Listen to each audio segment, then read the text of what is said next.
So, hello students, welcome to M Square Maths Mantra. So, basically, it's our lecture number 3 of our topic Analytic Functions and CR Equations, in which I am providing you proper notes, question practice, so that you can score good in GATE and NET exams. Basically, myself, Ayush Gupta, I am gold medalist from NIT Jaipur in MSc Mathematics. So, let's start our today's lecture. So, basically, today we are going to do the PYQs of NET and GATE exams. Okay, so now let's see the question number 1. Basically, this question comes in 2014 NET exam. In this question, it is given that let u is equals to this. Okay, so we have u here. It is given to me. U is equals to x cube minus 3xy square plus 2x. It is our u. Now, it is saying that for which of the following function v is u plus iota v a holomorphic function. Okay, so when we say that, let's suppose f is a holomorphic function. Holomorphic means it is an analytic function, जो कि हमने last lectures में देखा था. तो अगर मैं कहता हूँ कि f हमारे पास एक holomorphic function है, which implies that कि जो f होगा it must satisfy the CR equations. ये हमारे पास CR इक्वेशंस को सेटिस्फाई करना चाहिए. तो अगर मैं यहाँ देखूँ तो CR इक्वेशंस क्या होते हैं? CR इक्वेशन मीन्स अगर मैं f को u प्लस आयोटा की v के फॉर्म में लिखता हूँ, then ux should be equals to vy and uy should be equals to minus vx. ये होते हैं हमारे पास CR इक्वेशंस और ये हमारे पास सेटिस्फाई होना चाहिए. सो लेट्स सी, अगर मैं यहाँ पे देखूँ तो अगर मैंने ux निकाला तो ये हमारे पास क्या हो जाएगा? It is 3x square minus 3y square plus 2. तो हमें यहाँ से वो वाला v पिकअप करना है जिसका अगर मैं y के रेस्पेक्ट में डेरिवेटिव करूँ तो वो vx के मीन्स इट इज ux के बराबर आ जाना चाहिए. तो हमें क्या करना है? मुझे यहाँ पर v का y के रेस्पेक्ट में डेरिवेशन करना है. तो अगर मैंने यहाँ से vy निकाला तो यहाँ से क्या बन जाएगा? It is 3y square minus 3x square plus 2. And clearly from here अगर मैं देखूँ तो ux हमारे पास ये आ रहा है और uy हमारे पास ये आ रहा है. It is not equal to our u of x. Basically, this thing is not equal to u of x. So clearly, first option is incorrect. अगर मैं सेकंड ऑप्शन की बात करूँ तो अगर मैंने यहाँ से इसका vy निकाला तो ये हो जाएगा हमारे पास 3x square minus 3y square plus 2. And yes, it is equals to our ux. तो फर्स्ट कंडीशन तो सेटिस्फाई होती है. सेकंड कंडीशन को भी चेक कर लेते हैं. अगर मैंने अपने इस v को x के रेस्पेक्ट में डेरिवेट किया तो ये क्या हो जाएगा? This becomes over here 6xy and okay, so it will be 0. so vx is equals to 6xy. ये किसके बराबर होना चाहिए? ये बराबर होना चाहिए हमारे पास uy के. तो अगर मैं u को y के रेस्पेक्ट में डेरिवेट करूं तो ये क्या हो जाएगा? it becomes minus it is 6xy plus 0. so it is minus 6y 0 and clearly uy is equals to minus of vx. so yes, हमारे पास सेकंड प्रॉपर्टी भी सेटिस्फाई होती है, which means third option is it is the second option. Second option is correct option. अगर मैं third option की बात करूं तो थर्ड ऑप्शन में हमें क्या गिवन है? इट इज अगर मैं यहाँ पर लेट्स सपोज vy निकालता हूँ so it becomes minus 6xy आ जाएगा, which is not equals to ux. Third option is incorrect and it is 0. It is also incorrect. So the correct option is B is my correct option of this question. Okay.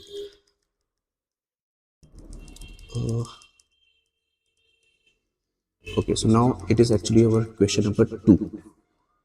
That was our question number first. It is our second question. See, in this question, what is given to me? This question is asked in 2016 at exam, and it is given to me that consider the polynomial. We have a polynomial like this, where n is equal or greater than 1 and less than infinity. So we can take the value of n to be 1 for our simplicity. तो मैंने क्या किया? Let's suppose मैंने n की value को यहाँ पर 1 put कर लिया.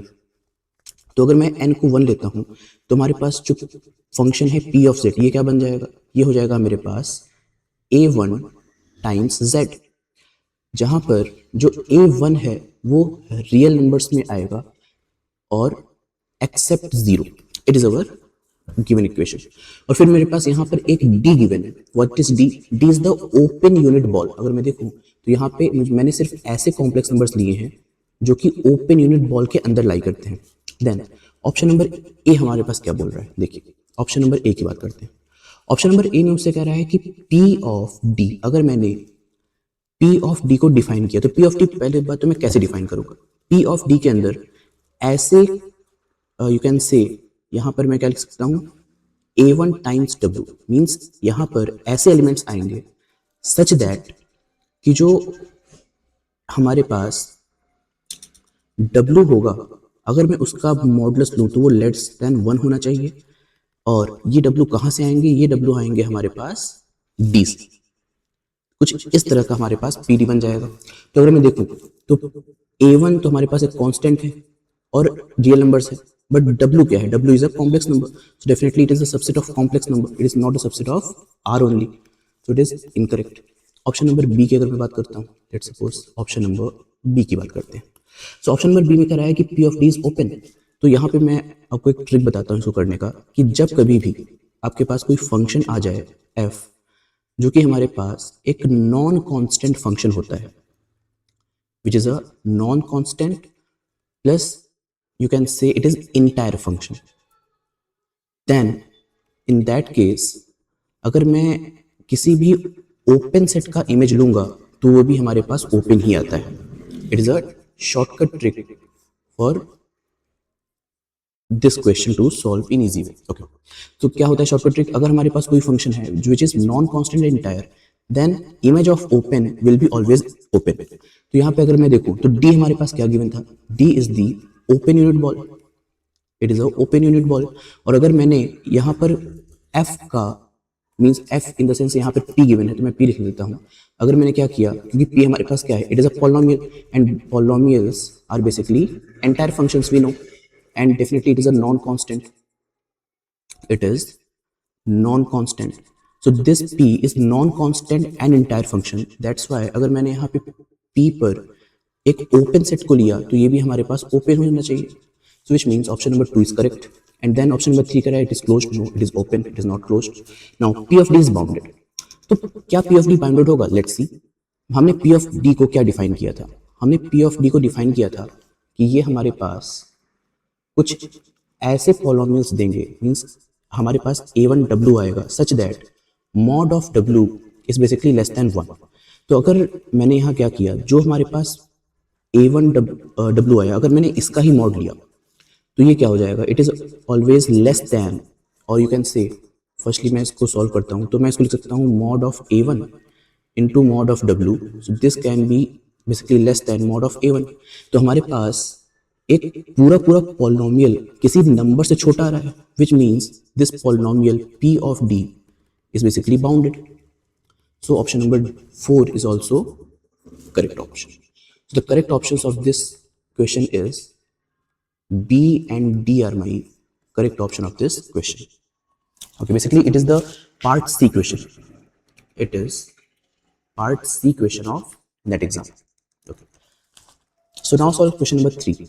see, in this question it is given that let f is equals to u plus iota v be an entire function where u, v are the real and imaginary part of f respectively, the Jacobian matrix is given, and this Jacobian matrix is basically symmetric matrix, then f is polynomial of degree this, it is a necessary constant function polynomial। okay, so basically यहाँ पे क्या कह रहा है कि अगर मैंने let suppose option number ए को अगर मैं चेक करूँ तो क्या अगर f पॉलिनोमियल होगा तो वो इस प्रॉपर्टी को सेटिस्फाई करना चाहिए। तो मैंने क्या किया, मैंने f को एक पॉलिनोमियल सपोज कर लिया। लेट सपोज कि मैंने क्या किया, f ऑफ z को मैंने z कह लिया। अगर मैंने f ऑफ z को z लिया then it becomes a polynomial, clear, and if it is z so I can write down here it is x plus iota y। So in this case u की value हमारे पास क्या हो जाएगी, x, and v की value हमारे पास हो जाएगी y। तो अगर मैंने यहाँ से अपने जैकोबियन मैट्रिक्स को बनाया तो जैकोबियन मैट्रिक्स कैसे दिखेगा? ओके, सो अगर मैंने अपने u को x के रिस्पेक्ट में डेरिवेट किया इट बिकम्स 1, u को y के रिस्पेक्ट में डेरिवेट किया 0, v को x के रिस्पेक्ट में डेरिवेट किया 0 एंड y के रिस्पेक्ट में डेरिवेट किया 1। Okay, so it is basically 2 cross 2 identity matrix बन गई हमारे पास। So it is the Jacobian matrix and clearly it is a symmetric matrix. So it is true कि अगर मैंने अपने फंक्शन को एक पॉलिनोमियल लिया तो जो भी जैकोबियन मैट्रिक्स बनती है वो हमारे पास एक सिमेट्रिक मैट्रिक्स बन जाती है. So yes, option number A is true. अगर मैं ऑप्शन नंबर बी की बात करूं तो कह रहा है कि f is a polynomial of degree equal और less than 1. So it is also true कि जब भी मैं अपने पॉलिनोमियल को इक्वल्स टू 1 लेता हूं, मींस जब भी मैंने डिग्री 1 ली तो ये हमारे पास ट्रू है. ऑप्शन नंबर 3 में कह रहा है कि f is a necessarily a constant function. Now this word, अगर मैं f को कांस्टेंट फंक्शन मुझे लेना ही पड़ रहा है, it is not true because constant function के अलावा भी पॉलिनोमियल्स हमारे पास इस स्टेटमेंट को सेटिस्फाई करते हैं. So it is incorrect. f is a polynomial of degree strictly less than 1. No, strictly less than 1 नहीं. अगर मेरे पास स्ट्रिक्टली लेस देन के साथ इक्वलिटी का भी साइन है तब मैं बोलूंगा yes it is true, but not for strictly less then. So option number D is also incorrect. Okay, so the correct options of this question are A and B are my correct options of this question. Okay, so now let's solve question number 4. Basically in this question it is given that let f is a function, it is a holomorphic function, and let u be the real part of f, v be the imaginary part of f, then for xy belongs to R, this is equals to, okay. So basically what we have to find this value. So write down this. So what is given to me, it is mod of f dash x plus iota y modulus value का whole square. ये हमें इस value को find करना है. तो अगर मैं देखूं यहां मैं क्या लिख सकता हूं, this can be written as mod of f dash x plus iota y को मैं लिख सकता हूं z modulus value whole square. So now what is the meaning of f dash z, जो कि हमने प्रीवियस लेक्चर्स में देखा है कि f dash z का मतलब होता है कि it is actually ux plus iota vy. Sorry, it is not vy, yes ux plus iota vx. अगर मैं इसको लिखूं तो मैं लिख सकता हूं इसे del u by del x plus iota del v by del x. So from here अगर मैं अपने f डैश z में से, क्योंकि मुझे चाहिए इसकी मॉडुलस वैल्यू, तो अगर मैं mod of f dash z निकालूं तो ये हमारे पास हो जाएगा modulus value of ux plus iota vx. So modulus value of any complex number can be written as square root of ux square plus vx square. Now this can be written as, क्योंकि मुझे क्या चाहिए, मुझे चाहिए function का square, I need the square. तो अगर मैंने बोथ साइड स्क्वायर किया, so here we get mod of f dash z whole square equals to ux square plus vx square. So क्या मुझे कोई ऑप्शन मिल रहा है यहाँ पे? See, option number 2.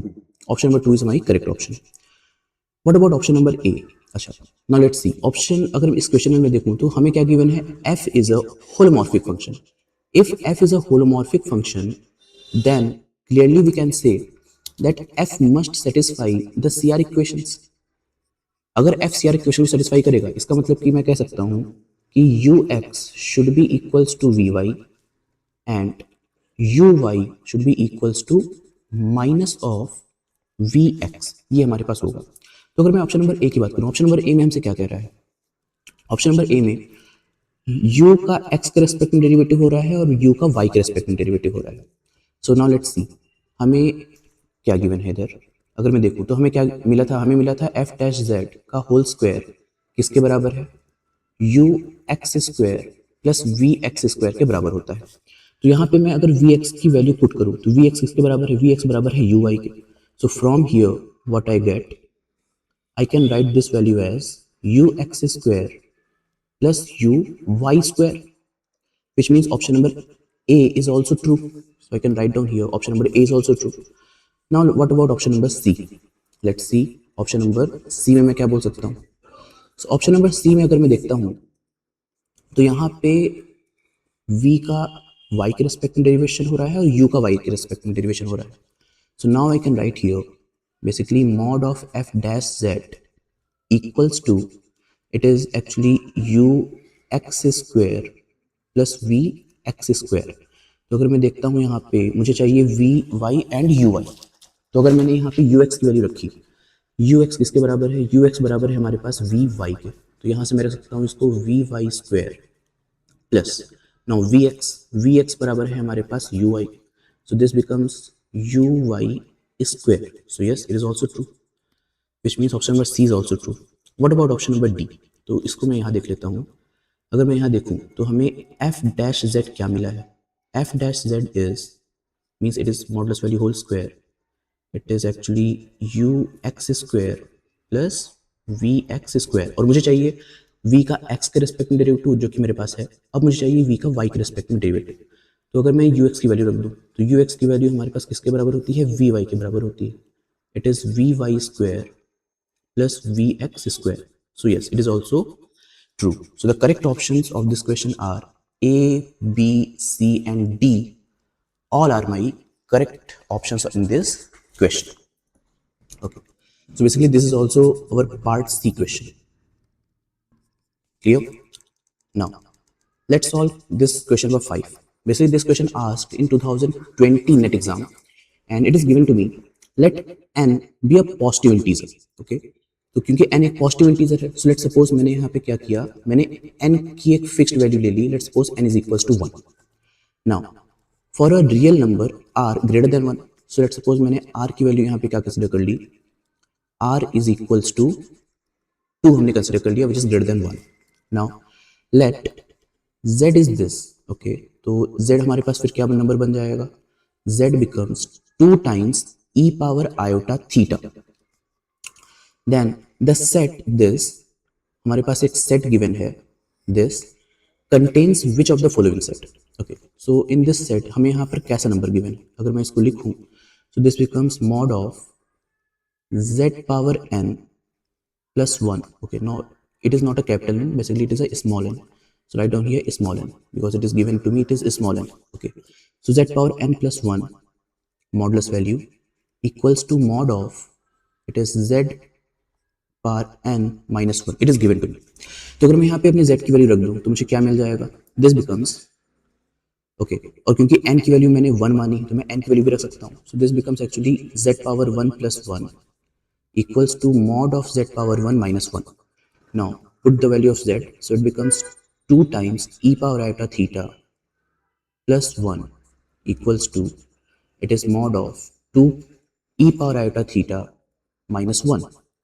So now this can be written as mod of 2. Now e की value अगर मैं रखता हूँ, e की वैल्यू क्या होती है हमारे पास? It is cos theta plus iota sin theta plus 1 equals to, it becomes mod 2 into mod of e power iota theta minus 1. Now what is the value of mod of e power iota theta? It is basically 1. कैसे बनाती है? Let's see. अगर मैं देखता हूँ mod of e power iota theta, इसको मैं क्या लिख सकता हूँ? e power iota theta can be written as cos theta plus iota sin theta, and इस पूरी की modulus value. Modulus value of any complex number will be written as, it is cos square theta plus sin square theta, and we know that cos square plus sin square is 1, so it becomes root 1, it is 1. So mod of e power iota theta हमारे पास 1 आता है. So from here I can write down, let me erase this part.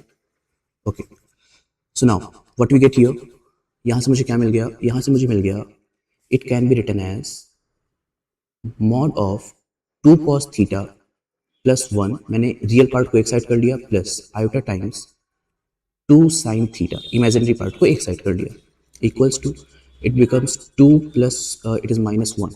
Okay, so it is 2 minus 1. So this becomes my real part and this becomes imaginary part, और इसका modulus value, so it can be written as under root of, it is 2 cos theta plus 1 whole square plus it is 2 sine theta whole square is equals to 1. ये हमारे पास given है. Okay, so now let's see the option number A. Option number A में हमसे क्या कह रहा है कि यहाँ पर cos n थीटा हमारे पास 1 गिवन है. अगर मैं n की वैल्यू यहाँ पुट कर दूँ विच इज 1, तो ये एक्चुअली में मुझे गिवन है cos theta is equals to 1. अगर मुझे cos थीटा 1 गिवन है, देन sin थीटा क्या हो जाएगा? Clearly sin theta becomes 0. Why? Because we know that sin square theta plus cos square theta is actually 1. और अगर cos की वैल्यू हमारे पास 1 गिवन है, then 1 minus 1 हो जाएगा, then sin will be 0. So if cos is 1, then sin will be 0 here. तो अगर मैं इस वैल्यू को यहाँ पे रखूँ तो मुझे क्या मिल जाएगा? It becomes square root of, it is 3 square which is 9 plus 0 and which is not equals to 1, which means option number A is incorrect. तो A को मैं incorrect कहूँगा. Now option number B को check करते हैं. Option number B में हमसे क्या कह रहा है? In option number B, it is given that sin and theta is equals to 1. तो अगर मैं यहाँ देखूँ तो मुझे गिवन है एक्चुअली में sin theta is equals to 1. Whenever sin theta is equals to 1, then cos theta will be 0. तो अगर इस वैल्यू को मैं अपने इक्वेशन में रखता हूँ, it becomes square root of sin theta is 1 and cos theta becomes 0. So first value becomes 0 and it is 2 square, which means 4, and this is not equals to 1. So this value is also incorrect. B is incorrect. Now let's solve option number C. So in option number C, it is given that cos and theta is -1. तो अगर मैं यहाँ पर देखूँ तो मुझे given है cos theta is equals to -1. If cos theta is -1, then what about sin theta? It is 0. तो यहाँ से मुझे क्या मिल गया? It becomes like square root of 2 times cos theta, which is 2 into -1. So it is -2 plus 1. So I can directly write -2 plus 1, which means -1. So -1 square plus 0 is equals to 1. Yes, it is true, which means option number C is my correct option. What about option number D? इसको भी देख लेते हैं. Option number D में हमसे क्या कह रहा है? Option number D में यहाँ पर sin theta की वैल्यू हमारे पास -1 गिवन है. Then cos theta क्या हो जाएगा? Cos theta becomes 0. So in this case we get cos theta becomes 0 and sin theta becomes -1.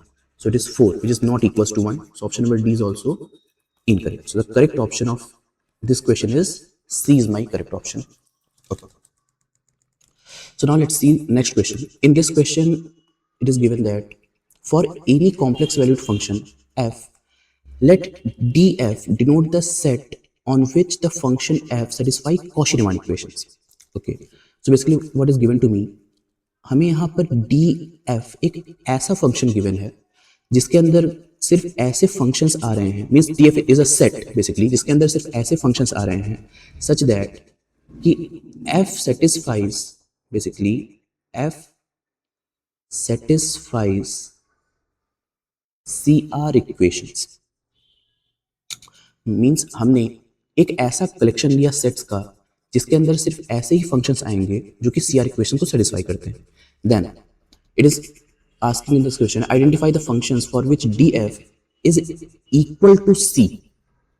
यानी कि मुझे ऐसे फंक्शंस को यहाँ बेसिकली देखना पड़ेगा जो कि CR इक्वेशन को सेटिस्फाई करते हैं. So let's start C. अगर मैं ऑप्शन नंबर डी की बात करूँ तो ऑप्शन नंबर डी में हमारे पास क्या गिवन है? हमें u की वैल्यू गिवन है एक्स स्क्वायर एंड v की वैल्यू यहाँ पर गिवन है वाई स्क्वायर. तो अगर मैं यहाँ पर CR इक्वेशंस को देखूँ, सबसे पहले मैं क्या करता हूँ, इसमें ux निकालता हूँ. ux हमारे पास हो जाएगा 2x एंड uy हमारे पास हो जाएगा 0. व्हाट अबाउट vx हमारे पास हो जाएगा 0 एंड vy बिकम्स 2y. और क्लियरली CR इक्वेशन क्या होता है? CR इक्वेशन हो जाएगा हमारे पास vx should be equals to vy and uy should be equals to -vx. And यहाँ अगर देखूँ तो vx हमारे पास आ रहा है, it is 2x is 2y. So it is not correct क्योंकि हमारे पास ये वाली उसके बराबर नहीं आ रही है. So it not satisfies the CR equations. That's why option number D is incorrect.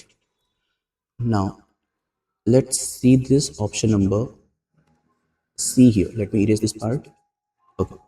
So now let's see the option number C. Option number C में हमसे क्या कह रहा है? हमारे पास एक फंक्शन है.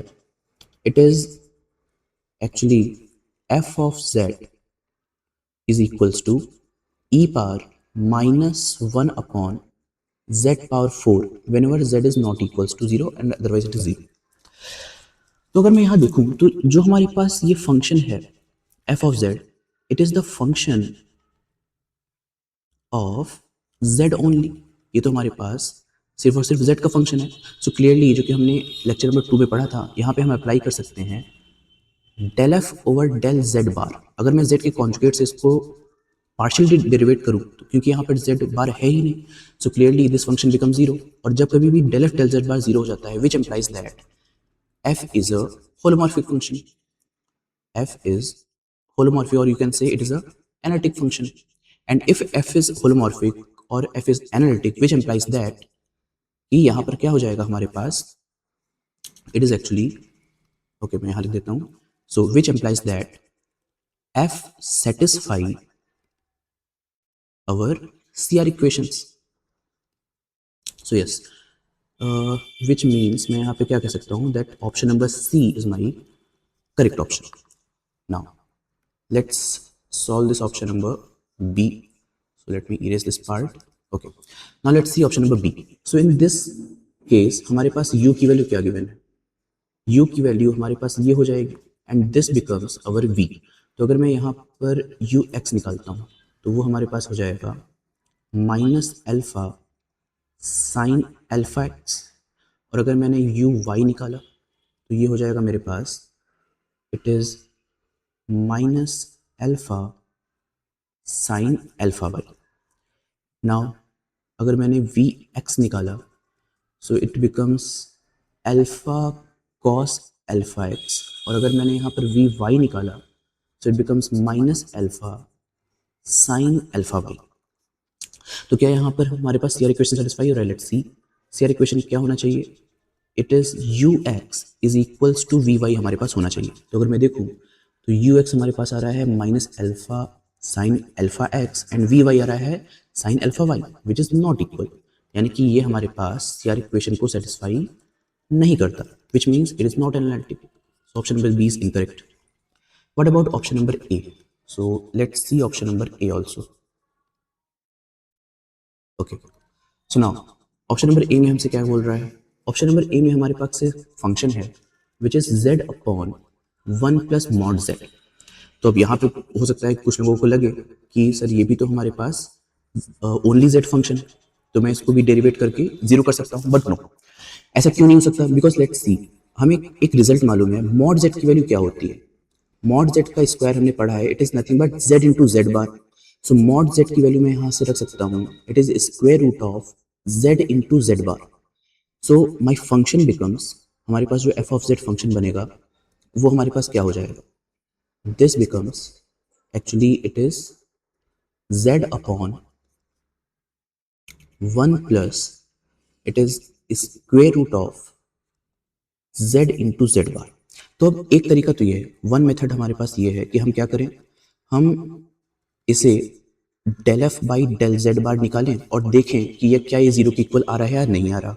इससे हम लोग कर सकते हैं. एक मेथड तो ये है. इसके करने के और मेथड्स हैं. अगर मैं मेथड नंबर 2 की बात करूं, लेट्स सपोज मेथड सेकंड, तो मेथड नंबर 2 में हम क्या कर सकते हैं कि मैं z की वैल्यूज पुट कर सकता हूँ. फॉर एग्जांपल z की जगह पे मैं x प्लस आयोटा वाई रख दूँ, z बार की जगह पर मैं x माइनस आयोटा वाई रख दूँ, तो हमारा फंक्शन क्या बन जाएगा? Function becomes x plus iota Y divided by 1 plus mod z means it is x square plus y square. Then हम इसे u plus iota y में क्रिएट करके CR इक्वेशन को सेटिस्फाई कर सकते हैं. What about third method? हम इसे एक तरीके से सॉल्व कर सकते हैं. मेथड नंबर 3, सपोज हमारे पास जो फंक्शन है f ऑफ z, अगर मैं इसे इस तरह से लिखूं like z upon 1 plus mod z, अगर मैंने इसको पोलर फॉर्म में चेंज किया, विच मीन्स अगर मैंने z की value r times e power iota theta रख दी, तो हमें फंक्शन क्या मिल जाएगा? It is r times e power iota theta, which means r times e power iota theta divided by 1 plus r, and this can be written as r upon 1 plus r into cos theta plus iota sin theta. So from here what we get, it is r upon 1 plus r cos theta plus iota times r upon 1 plus r sin theta. So from here if I equate my this part, this becomes our u and this becomes v, जो कि हमारे पास function है. तो अगर मैंने यहाँ से अपनी सीआर इक्वेशन को सेटिस्फाई किया फॉर पोलर फॉर्म, तो पोलर फॉर्म के लिए सीआर इक्वेशन क्या होता है? ये होता है हमारे पास U R is equals to 1 upon R times V theta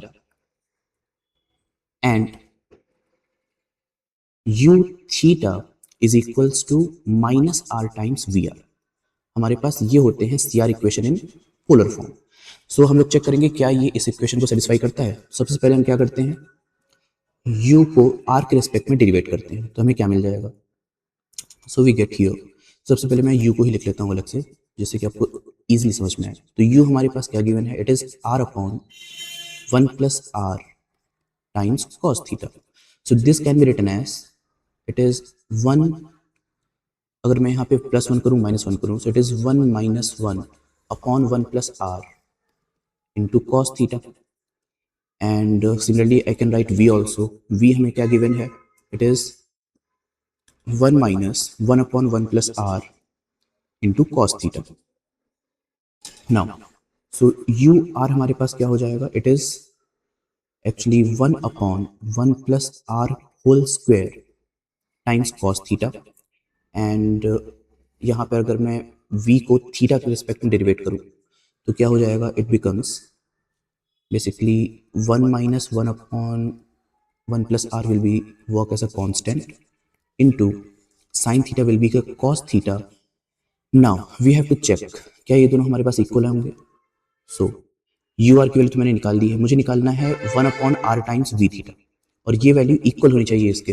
late me check. तो ये वैल्यू क्या आ रही है हमारे पास, 1 upon r times, and V theta हमारे पास क्या है, it is actually 1 - 1 upon 1 + r into cos theta. So it becomes 1 upon r times, it is actually r upon 1 + r into cos theta. So r से r तो cancel out हो जाएगा, which is 1 upon 1 + r into cos theta. So clearly it is not equals to ur, क्योंकि यहाँ पर first condition ही satisfy नहीं हो रही है, यानी कि it will not satisfy the CR equations, क्योंकि ये इक्वेशन को सेटिस्फाई नहीं करता. So which means that option number A is also incorrect. So the correct option is C is my correct option in this question. Okay. So basically हम लोग और questions करेंगे on the topic of analytic functions and CR equations, and basically I'm trying to cover your 2013 to 2025 PYQs of NET and GATE exams of this topic. Okay. Thank you.